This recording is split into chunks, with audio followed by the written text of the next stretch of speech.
se retrouve aujourd'hui pour un dossier dont le mystère hante la Russie et le monde entier depuis plus d'un demi-siècle. Il y a 65 ans, lors d'une nuit de janvier 1959, 9 jeunes étudiants russes trouvaient la mort lors d'une randonnée dans le cadre glacial de la Sibérie.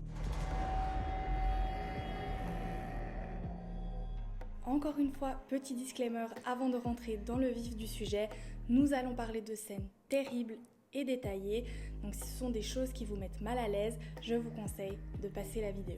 Peu de temps après avoir fêté le début de l'année 1959, 10 étudiants soviétiques expérimentés se décident de partir à l'aventure à travers le nord de l'Oural. Le but de l'expédition est d'atteindre la montagne d'Otorten. La route qu'ils décident de prendre à cette période de l'année est estimée être la plus difficile. Mais rappelez-vous, ils sont tous expérimentés en matière de longue expédition. La montagne, c'est quand même un peu leur domaine. Le 25 janvier, le groupe formé de 10 randonneurs arrive en train à Ivdel et prennent un camion jusqu'à Vijay, le dernier village au nord. Ils vont commencer à marcher en direction d'Otorten le 25 janvier 1959. Le jour suivant, l'un des membres du groupe renonce à l'ascension car il ne se sent pas assez bien pour continuer. Il ne le sait pas encore, mais cette décision fut probablement la meilleure de sa vie.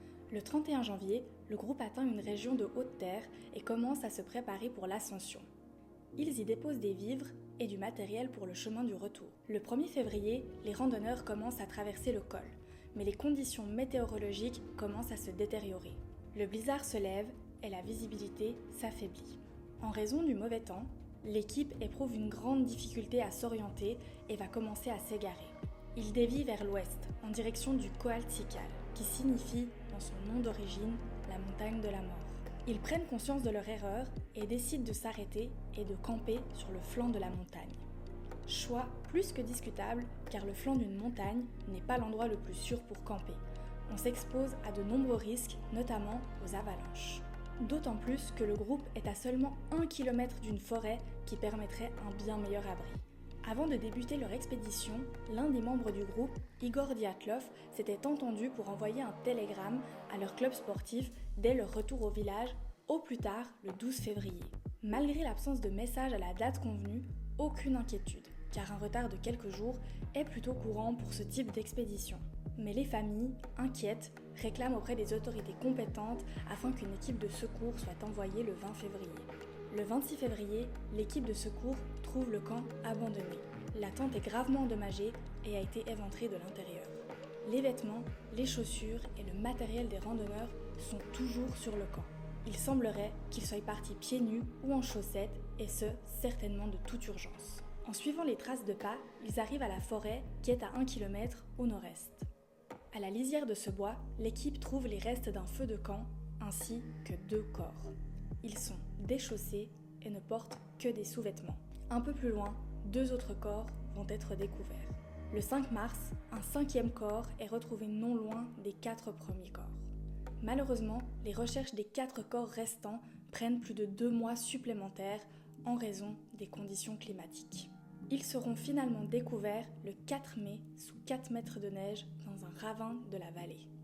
Les corps sont mieux vêtus, car ces derniers se sont recouverts des vêtements de leurs collègues qui ont été retrouvés plus tôt. Le spectacle est saisissant et laisse présager de la fin violente qu'ont connue les 4 camarades. L'une d'entre elles a 10 côtes brisées, sa langue et ses yeux ont disparu. Les cadavres des garçons sont tout autant endommagés. L'un souffre d'une fracture crânienne, tandis que les 2 autres ont la cage thoracique défoncée et leurs globes oculaires ont eux aussi disparu. Pour des raisons évidentes, je ne vous partage pas les images des corps. Si vous êtes curieux, je vous laisse aller voir par vous-même. L'horreur de la scène interpelle les agents et une enquête est immédiatement ouverte après la découverte des 5 premiers corps. L'autopsie ne révélera rien de prouvant. La conclusion est donc qu'ils sont tous morts d'hypothermie. On note quand même que l'une des 5 premières victimes présente une morsure sur la main. Blessure qu'il s'est fait lui-même car la peau arrachée lui est restée dans la bouche. L'examen des 4 derniers corps change la donne. Les corps ne présentent pas de blessures externes correspondant aux fractures relevées, comme s'ils avaient été soumis à une très forte pression. Le médecin légiste conclura que les traumatismes sont trop graves pour avoir été causés par des humains. L'absence de traces d'agression par une tierce personne pousse les autorités à classer l'affaire sans suite. Le rapport parle ainsi d'une force inconnue et mystérieuse qui aurait engendré le décès des 9 randonneurs. Durant 3 années, la zone est interdite d'accès aux randonneurs. Si elles n'ont pas identifié de véritables coupables, les autorités craignent tout de même que la catastrophe ne se répète. Suite à l'insistance de nombreuses personnes qui veulent y voir plus clair, l'affaire est déclassifiée dans les années 90. Les parents et journalistes peuvent alors prendre connaissance des détails mis en lumière par les policiers. Cependant, de nombreuses pages manquent dans les documents communiqués.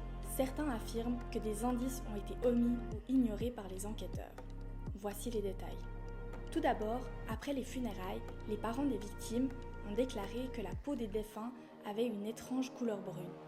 L'un des enquêteurs a révélé que son dosimètre avait mesuré des niveaux de radiation élevés sans pouvoir en identifier la source. La description des organes internes et des causes de décès des 5 premiers corps retrouvés est pratiquement identique à une virgule près. Il y aurait normalement dû y avoir quelques différences. Enfin, un groupe de randonneurs situé à une 50aine de kilomètres au sud a affirmé avoir observé des sphères étranges dans le ciel. Plusieurs théories vont émerger suite au drame. Certains pensent que les autochtones Mansi, un peuple vivant dans les montagnes, pourraient avoir attaqué les membres du groupe.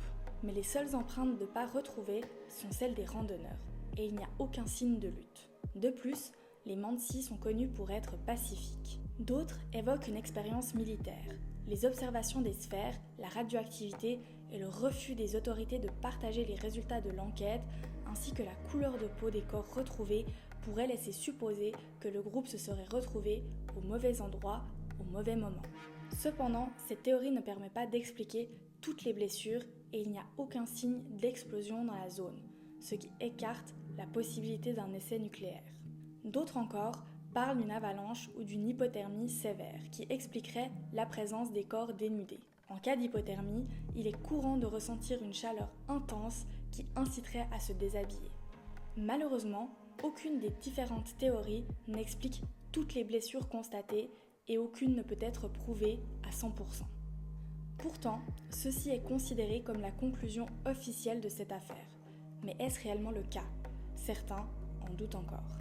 Bien que les enquêteurs estiment avoir résolu le mystère, ils n'ont pas réussi à faire taire les rumeurs qui continuent de circuler concernant l'affaire du col Dyatlov et ses morts étranges. Nous arrivons maintenant à la fin de ce dossier.